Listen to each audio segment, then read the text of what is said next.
नमस्ते। Ayurvedic health after 60 में आप सभी का एक बार फिर स्वागत है।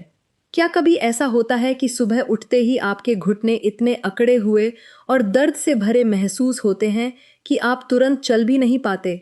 बिस्तर से पैर नीचे रखने के बाद कुछ सेकंड वहीं खड़ा रहना पड़ता है, थोड़ा शरीर को हिलाना पड़ता है और फिर कुछ कदम चलने के बाद ही पैरों में धीरे धीरे लचक महसूस होने लगती है। कुछ लोग केवल 20-30 मिनट कुर्सी पर बैठने के बाद जब उठते हैं तो उन्हें दोनों हाथों से कुर्सी का सहारा लेकर खुद को ऊपर उठाना पड़ता है। कुछ लोगों को हर बार घुटनों को मोड़ते या सीधा करते समय खटखट या चरमराहट जैसी आवाज सुनाई देती है। और जब सामने सीढ़ियां दिखाई देती हैं तो हाथ लगभग अपने आप रेलिंग की तरफ बढ़ जाता है, क्योंकि पैरों पर पहले जैसा भरोसा महसूस नहीं होता। खासकर सुबह सुबह या ठंड के दिनों में यह परेशानी और ज्यादा महसूस हो सकती है। ऐसा लगता है जैसे पूरी रात के बाद जोड़ों पर कोई ताला लग गया हो और शरीर को दोबारा चलने के लिए थोड़ा समय चाहिए। लेकिन ध्यान देने वाली बात यह है कि जोड़ों का दर्द केवल चलने फिरने को ही प्रभावित नहीं करता। जब हर बार उठने के लिए किसी सहारे की जरूरत पड़ने लगे तो धीरे धीरे आत्मविश्वास भी कम होने लगता है। जो दूरी पहले बिल्कुल सामान्य लगती थी, अब वही कई लोगों को डराने लगती है। बाजार जाना, मंदिर जाना, बच्चों और पोते पोतियों से मिलने जाना, घर के छोटे मोटे काम करना या सीढ़ियां चढ़ना भी ऐसी चीजें बन सकती हैं जिनके बारे में पहले सोचना पड़ता है। इसी वजह से 50, 60 या 70 वर्ष की उम्र के बाद बहुत से लोग धीरे धीरे खुद से यह कहने लगते हैं कि अब उम्र हो गई है, इसलिए दर्द और तकलीफ को स्वीकार करना ही पड़ेगा। लेकिन केवल उम्र ही वह चीज नहीं है जिस पर ध्यान देना चाहिए। समय के साथ जोड़ों की चलने फिरने की क्षमता में बदलाव आ सकता है।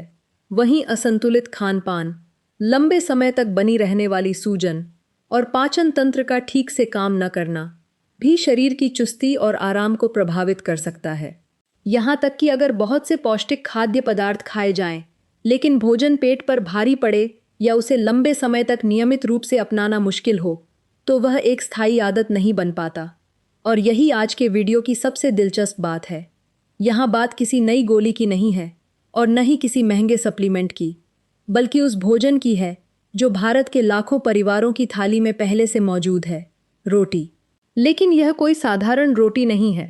इस रेसिपी में 5 बहुत ही परिचित चीज़ों को एक साथ मिलाया जाएगा: अलसी, ताजी हल्दी, मूंगफली, जीरा और बादाम। महत्वपूर्ण बात केवल इन सामग्रियों में नहीं है, बल्कि इनकी सही मात्रा और इन्हें तैयार करने के तरीके में भी है। इसलिए वीडियो को अंत तक ज़रूर देखें, क्योंकि हर कदम को बहुत ही सरल तरीके से बताया जाएगा, ताकि 60, 70 या 80 वर्ष की उम्र में भी इसे घर पर आसानी से तैयार किया जा सके। सामग्री नंबर 1, अलसी, रोटी की इस रेसिपी का आधार। इस रोटी की पहली और सबसे महत्वपूर्ण सामग्री है अलसी। यह भारत में काफ़ी जाना पहचाना बीज है, आसानी से मिल जाता है और इसे बिना किसी ज़्यादा परेशानी के रोज़ के भोजन में शामिल किया जा सकता है। अलसी में ALA के रूप में ओमेगा 3 फैटी एसिड, फाइबर और कई पौधों से मिलने वाले पोषक तत्व पाए जाते हैं। इसलिए इसे अक्सर संतुलित आहार के एक हिस्से के रूप में चुना जाता है, जो शरीर के संपूर्ण स्वास्थ्य को सहारा देने और सूजन को नियंत्रित करने में मदद कर सकता है। 50 वर्ष की उम्र के बाद जिन लोगों को सुबह उठते ही घुटनों में अकड़न महसूस होती है, घुटने मोड़ने या सीधे करने में परेशानी होती है, खड़े होते समय जोड़ों से चरमराहट जैसी आवाज़ आती है या थोड़ी देर चलने के बाद घुटनों में असहजता महसूस होने लगती है, उनके लिए ज़रूरी है कि अलसी को सही तरीके से और उचित मात्रा में इस्तेमाल किया जाए। इस रेसिपी के अनुसार एक व्यक्ति के लिए लगभग 2 बड़े चम्मच अलसी लें।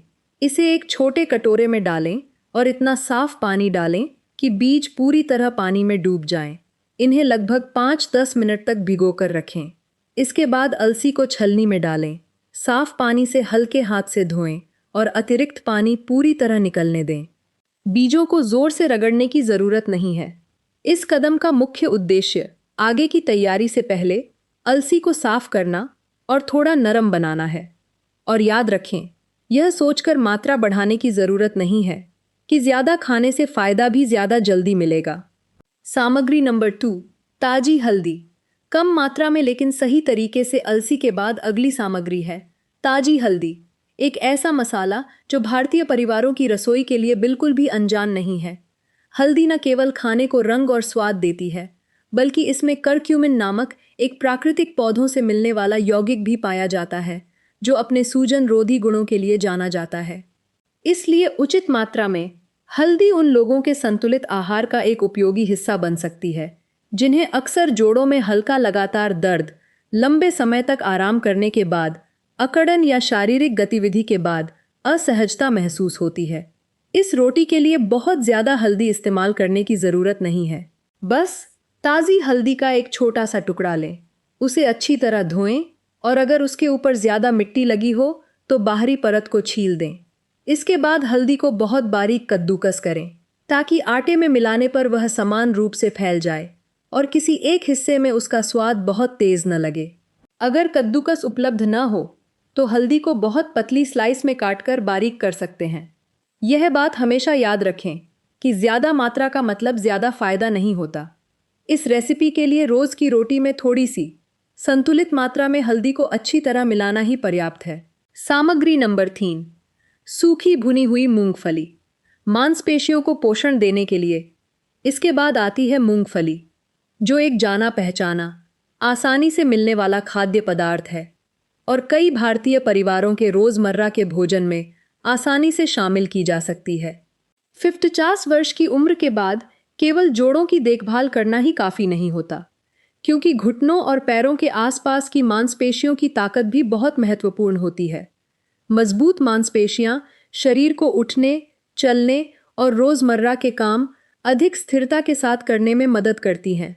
मूंगफली पौधों से मिलने वाला प्रोटीन, वसा और ऊर्जा प्रदान करती है, इसलिए उचित मात्रा में लेने पर यह शरीर के पोषण में योगदान दे सकती है। इस रेसिपी के लिए केवल एक छोटी मुट्ठी मूंगफली लें, यानी लगभग उतनी मात्रा जो आपकी हथेली में आसानी से आ जाए। एक कढ़ाई या तवा गर्म करें और मूंगफली को धीमी से मध्यम आंच पर सूखा भूनें। इसमें तेल या घी बिल्कुल न डालें। मूंगफली को लगातार चलाते रहें ताकि वह धीरे धीरे भुने और जले नहीं। जब हल्की खुशबू आने लगे और मूंगफली की लाल परत थोड़ी अलग होने लगे तो गैस बंद कर दें और इसे ठंडा होने दें। इसके बाद चाहें तो हल्के हाथ से रगड़कर कुछ लाल छिलका हटा सकते हैं, लेकिन इसे पूरी तरह निकालना ज़रूरी नहीं है। मूंगफली ऊर्जा से भरपूर होती है, इसलिए एक छोटी मुट्ठी पर्याप्त है। ज़रूरत से ज़्यादा मात्रा बढ़ाने की आवश्यकता नहीं है। सामग्री नंबर 4, ज़ीरा। पाचन को हल्का सहारा देने के लिए मूंगफली के बाद एक ऐसी सामग्री आती है जिसकी मात्रा बहुत कम है, लेकिन इस रेसिपी में इसकी भूमिका महत्वपूर्ण है। वह है ज़ीरा। 50, 60 या 70 वर्ष की उम्र में बहुत से लोगों को केवल हड्डियों और जोड़ों से जुड़ी परेशानियां ही नहीं होती, बल्कि अक्सर पेट फूलना, अपच या खाना खाने के बाद पेट में भारीपन भी महसूस होता है। कोई भोजन कितना भी पौष्टिक क्यों ना हो, अगर उसे खाने के बाद शरीर असहज महसूस करे तो उसे रोजाना लंबे समय तक अपनाना मुश्किल हो जाता है। ज़ीरा लंबे समय से भारतीय भोजन में इस्तेमाल होने वाला एक जाना पहचाना मसाला है और इसे आमतौर पर पाचन को सहारा देने के लिए भी उपयोग किया जाता है। इस रोटी के लिए लगभग एक छोटा चम्मच ज़ीरा पर्याप्त है। इस्तेमाल करने से पहले इसे हाथों से हल्का सा मसल सकते हैं या थोड़ा दरदरा कूट सकते हैं ताकि कुछ दाने हल्के से टूट जाएं। इसके बाद ज़ीरे को पहले से तैयार की गई थोड़ी नम अलसी में मिला दें। इस मिश्रण को कढ़ाई में डालें और बहुत धीमी आंच पर लगभग 1-2 मिनट तक हल्के हाथ से चलाएं। इसका उद्देश्य केवल बची हुई नमी को थोड़ा कम करना है, बीजों को बहुत कुरकुरा भूनना नहीं। जब अलसी की नमी कम हो जाए लेकिन वह अभी भी नरम रहे तो गैस बंद कर दें। मिश्रण को ज़्यादा देर तक न भूनें, वरना वह जल सकता है या बहुत ज़्यादा सूखा और सख्त हो सकता है। सामग्री नंबर 5, बादाम। शरीर को अतिरिक्त पोषण देने के लिए सभी सामग्रियों को मिलाकर रोटी तैयार करने से पहले आखिरी सामग्री है बादाम। यह कई भारतीय परिवारों में जाना पहचाना मेवा है और खासकर बढ़ती उम्र में भोजन में अतिरिक्त पोषक तत्व जोड़ने का एक अच्छा विकल्प हो सकता है। बादाम में पौधों से मिलने वाला प्रोटीन, असंतृप्त वसा, मैग्नीशियम और कई सूक्ष्म पोषक तत्व पाए जाते हैं जो मांसपेशियों, हड्डियों और तंत्रिका तंत्र के सामान्य कामकाज के लिए ज़रूरी होते हैं। यह बात उन लोगों के लिए खास तौर पर ध्यान देने योग्य है जिन्हें 50 वर्ष की उम्र के बाद जोड़ों में दर्द या अकड़न के साथ साथ कभी कभी हाथ पैर जल्दी थकने, कमजोरी महसूस होने या सुन्नपन और झुनझुनी जैसी परेशानी भी होती है। हालांकि अगर ऐसे लक्षण लंबे समय तक बने रहें या धीरे धीरे बढ़ते जाएं, तो उनके सही कारण का पता लगाने के लिए जांच करवाना ज़रूरी है। इस रेसिपी के लिए लगभग 2 बड़े चम्मच बादाम लें। अगर सुविधाजनक हो तो बादाम को कुछ घंटे पहले पानी में भिगो सकते हैं ताकि वे थोड़े नरम हो जाएं। इसके बाद इन्हें सिलबट्टे, खरल या मिक्सर में दरदरा पीस लें। इन्हें बिल्कुल महीन पाउडर बनाने की ज़रूरत नहीं है।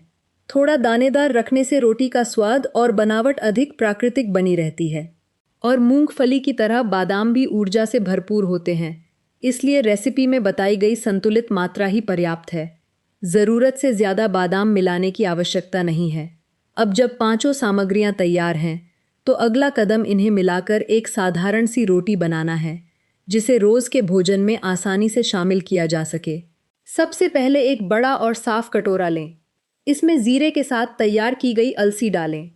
इसके बाद बारीक कद्दूकस की हुई ताज़ी हल्दी, भुनी हुई मूंगफली और दरदरे पिसे हुए बादाम डालें। साफ हाथों से सभी सामग्रियों को हल्के हाथ से मिलाएं ताकि वे लगभग समान रूप से पूरे मिश्रण में फैल जाएं। इसके बाद लगभग 2-3 बड़े चम्मच साबुत गेहूं का आटा डालें। बहुत ज़्यादा आटा डालने की ज़रूरत नहीं है, क्योंकि इस रेसिपी में आटे का मुख्य काम सभी सामग्रियों को आपस में बांधकर रोटी का आकार देने में मदद करना है। अब थोड़ा थोड़ा करके पानी डालें और हल्के हाथ से गूंधें। एक साथ बहुत ज़्यादा पानी न डालें। जब मिश्रण नरम हो जाए, आसानी से आकार लेने लगे, न बहुत सूखा हो और न ही हाथों से ज़्यादा चिपके, तब पानी डालना बंद कर दें।